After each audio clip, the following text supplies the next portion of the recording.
Let's talk workload. Now, we know this is a huge issue in education. And for me, a simple test is always to ask the question, is this use of my time going to have a direct impact on children's learning? If the answer is no, why are you doing it? Now, I think for a lot of teachers, and this is why we get so frustrated, is that the why behind doing certain things is because of this obsession with the accountability, fear-driven system, which is more focused on teachers proving they're doing the job so many of them are capable of doing, and therefore wastes a lot of time. And nothing is a better example of that than how certain schools evidence learning. Now, I did a little poll on my Instagram asking, when it comes to evidence learning, are you expected to print and evidence everything in an exercise book?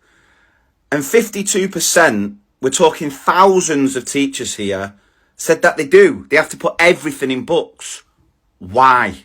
Because if you add up the time it takes a teacher printing, photocopying, trimming, and sticking evidence in books, and add that up over a week, a half term, over a year, and think what we could be doing with that time. A teaching hill I'm willing to die on is that if you do book scrutinies, you cannot teach a broad and balanced curriculum. And what I mean by that is if books are the only way in which you evidence learning, you cannot teach a broad and balanced curriculum. Because a big chunk of the English curriculum from every year group 1 to 6 are all these oral speaking objectives. Yet if you only evidence learning in a book, how can you evidence that? And let's be fair, if you're truly honest with yourself, do you give that part of the English curriculum as much weight, time and value as you do everything else if you're driven to make sure there's X amount of pages filled in an exercise book each week? Simple answer, no. So the question is why? I think technology can be a great way in which you can evidence learning alongside books to save teachers so much time, especially when teachers have embraced technology so much over the past few years to help those children learning from home during the pandemic. And yet now we're like, no, let's just go back to what we always did.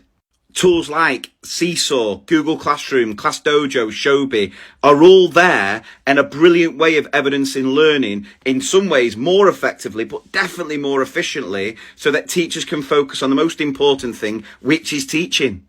Yeah, but Ofsted only want to look at books. Says who? That's rubbish.